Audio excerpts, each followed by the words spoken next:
নমস্কার, বৈদিক বার্তায় আপনাদের সকলকে সুস্বাগতম জানাই। কার্তিক মাস, পবিত্র দামোদর মাসের অন্তিম সময় আমরা উপস্থিত।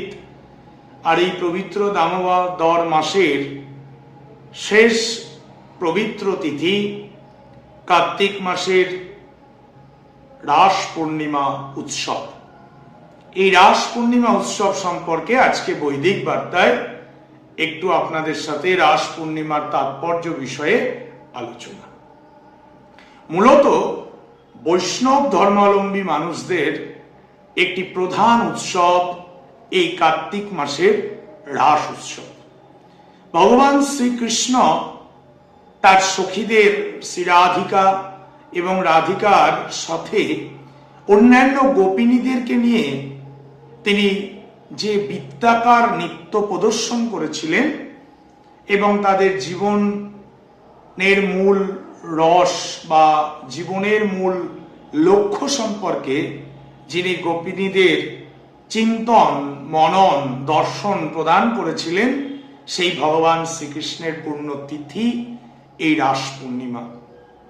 মূলত বৈষ্ণব ধর্মাবলম্বী মানুষ এই রাস পূর্ণিমার উৎসব সাথে বিশেষভাবে যুক্ত। আমরা জানি কার্তিক মাসের এই পূর্ণিমা তিথি বিশেষ করে নবদ্বীপ এবং শান্তিপুর নদিয়ার এই দুই পীঠস্থান, যা বৈষ্ণব ধর্মাবলম্বী মানুষ বা বৈষ্ণবী ভাবধারায় এই দুই তীর্থ অত্যন্ত পবিত্র তীর্থ। এখানে এই রাস পূর্ণিমার বিশেষ উদযাপন হয়। কিন্তু রাস পূর্ণিমা কেন হচ্ছে, কেন ভগবান রাস পূর্ণিমায় অংশগ্রহণ করলেন? আমরা যতটুকু পুরাণ থেকে পেয়ে থাকি, ভগবান শ্রীকৃষ্ণের প্রতি ভক্তি এবং প্রেমের একটি মিলন উৎসব হলো এই রাস উৎসব।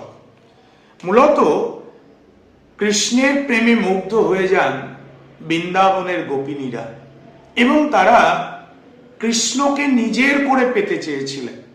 আর ভগবান কৃষ্ণ গোপিনীদের এই আলোচনা বা এই চিন্তায় বাধা দান করলেন এবং তাদেরকে পরিষ্কার ভাষায় বাধা দিলেন যে না, এটা হতে পারে না, এবং তিনি রাধিকাকে নিয়ে সেই স্থান ত্যাগ করলেন।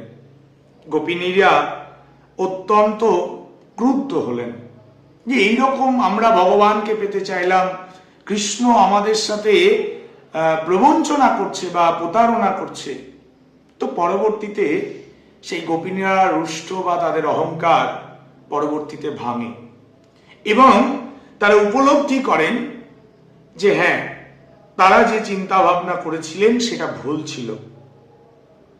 এবার গোপিনীরা যখন নিজেদের ভুল বুঝতে পারলেন, অহংকার ভুলে গিয়ে তখন তারা সেই কৃষ্ণের স্তব করতে শুরু করলেন। যখন কৃষ্ণের স্তব করছেন, ভগবান তিনি তো দয়ার সাগর, তিনি পরম করুণাময়, তিনি সেই গোপিনীদের ওই নাম, ওই জপ, ওই তাদের স্তব তাকে মুগ্ধ করল এবং তিনি গোপিনীদের ডাকে সাড়া দিলেন, গোপিনীদের মনোবাঞ্ছা পূর্ণ করলেন এবং তাদের জাগতিক ক্লেশ তাদের থেকে মুক্তি দিলেন এবং গোপিনীদেরকে জীবনের পরমার্থ, জীবনের লক্ষ্য, ধর্ম, অর্থ, কাম, মোক্ষ, সেই মোক্ষ লাভ সম্পর্কে তিনি তাদের উপদেশ দিলেন এবং তাদেরকে বোঝালেন। আর এই বোঝানোর পর গোপিনীরাও মুগ্ধ হলেন। ভগবান এত সুন্দর দর্শন তাদের সামনে রেখেছেন, জীবনের পরম অর্থ তাদের কাছে প্রকাশ পেয়েছে।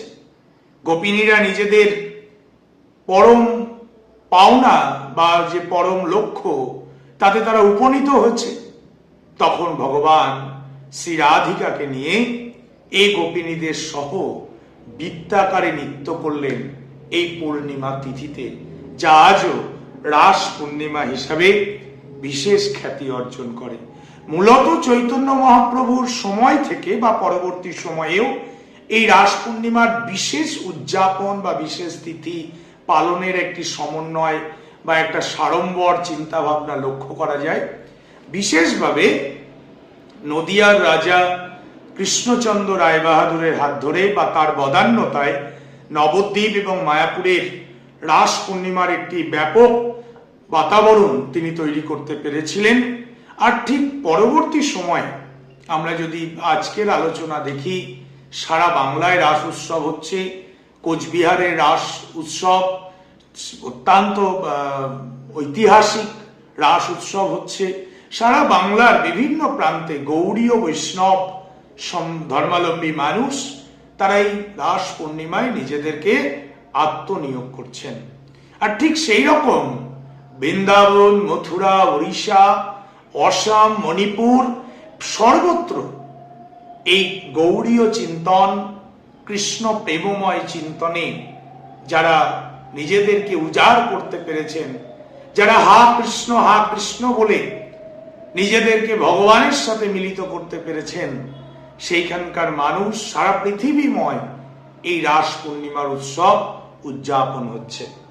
এবছর 2024 সাল 15ই নভেম্বর শুক্রবার সকাল 6:21 থেকে রাত্রি 2:59 পর্যন্ত, প্রায় 3টে পর্যন্ত এই রাস পূর্ণিমার পূর্ণিমা তিথি চলছে। আপনারা প্রত্যেকেই এই রাস পূর্ণিমার পবিত্র পূর্ণিমার তিথির সেই চন্দ্রমা তাকে দর্শন করুন, তার উদ্দেশ্যে প্রণাম জানান, ভগবানের চরণে দীপ অর্পণ করুন, ভগবানকে প্রণাম জানান, ভগবানের যুগল মূর্তি রাধা কৃষ্ণের মূর্তিতে আপনারা পুষ্প প্রদান করুন, তাদের কাছে প্রার্থনা করুন এই পৃথিবীর ময় এই জগৎ সংসারের রাস লীলা তিনি যেভাবে আমাদের কাছে দেখিয়েছেন, আমরা যেন সেই দর্শন নিয়ে তার শ্রীচরণে আমরা ঠাঁই পেতে পারি। সকলকে অশেষ ধন্যবাদ। শেষে একটি অনুরোধ, সনাতন বৈদিক ধর্মের, হিন্দু ধর্মের প্রচার প্রসারের স্বার্থে হাতে হাত মিলান, এগিয়ে আসুন, বৈদিক বার্তাকে সাবস্ক্রাইব করুন এবং সনাতন ধর্মের প্রচার প্রসারে আপনিও সামিল হন। সকলে ভালো থাকুন। ধন্যবাদ। হরে কৃষ্ণ।